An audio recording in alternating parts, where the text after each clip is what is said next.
So, you're sponsoring a child? You already know the goal isn't just about sending support, right? It's about building a real, actual human connection. But how do you really do that when your world's apart? Well, it all comes down to the words you choose. Today, we're going to dive into 5 key tips that can turn your letters into a genuine bridge of trust and understanding. And that's really the big question, isn't it? How do we make sure that what we're writing is actually bringing us closer together? It's a huge challenge when you're dealing with massive differences in culture, language, and just life experience. But the good news is, with a little bit of thought, your words can become the most powerful tool you have for making that connection. Okay, so here's our game plan. First, we're going to talk about the why building a real connection is so important. Then, we'll get into what I think is the most crucial concept, the cultural awareness bridge. After that, we'll jump into the really practical, actionable tips, which we've broken into 2 parts. And finally, we'll wrap it all up by looking at the amazing, lasting impact this has on absolutely everyone involved. So, let's start at the beginning. Building a real connection. I mean, that's the whole point of sponsorship, isn't it? To form a genuine bond.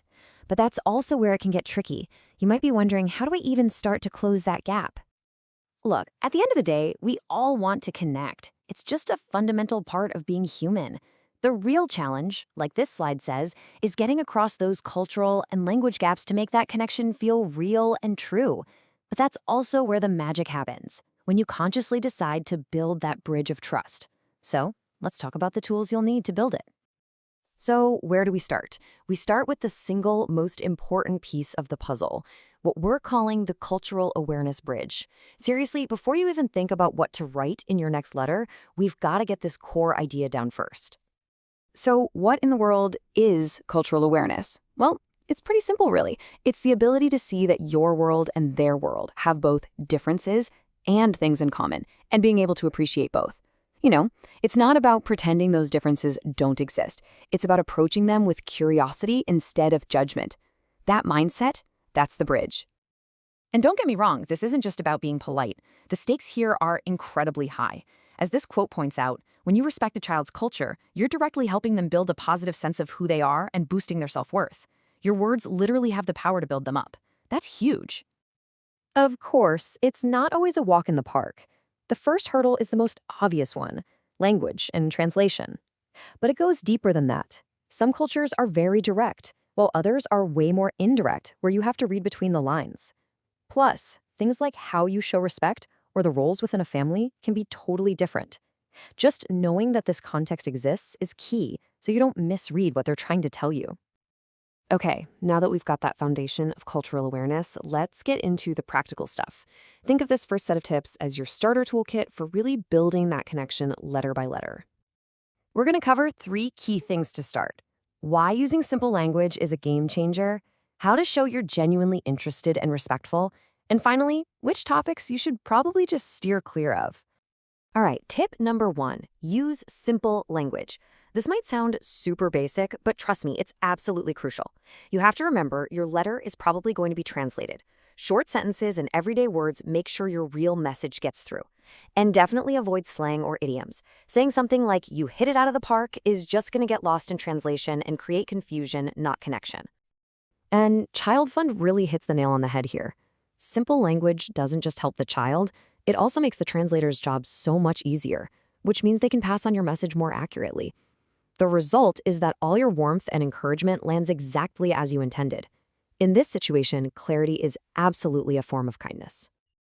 Tip number 2 is all about showing that you're genuinely interested and respectful. And the best way to do that?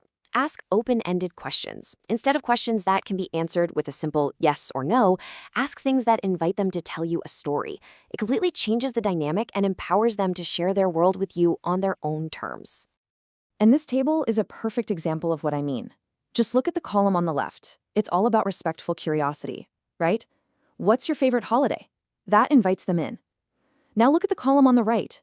It's full of assumptions that automatically create distance and can even sound judgmental. That one small shift from assuming to asking makes all the difference in the world.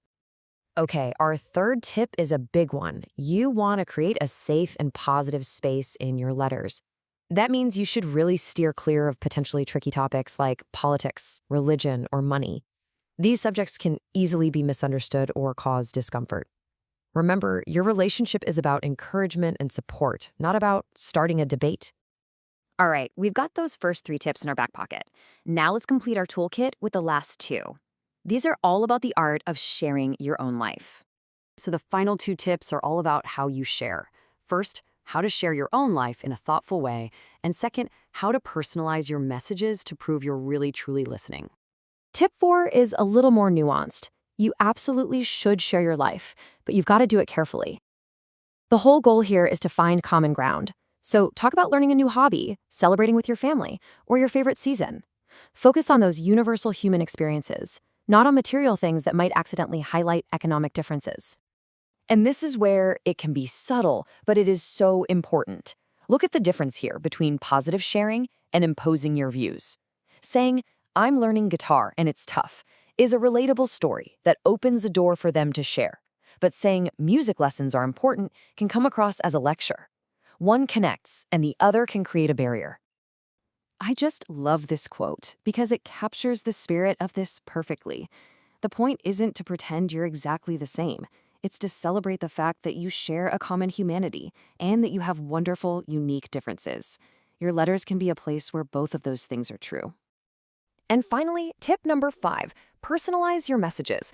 This is what takes it from feeling like an update to feeling like a real conversation. If they told you they were studying for a test, ask them how it went. If they mentioned their best friend's name, ask about that friend in your next letter. Celebrating their wins, big or small, shows them you're not just reading their words, you're actually hearing them.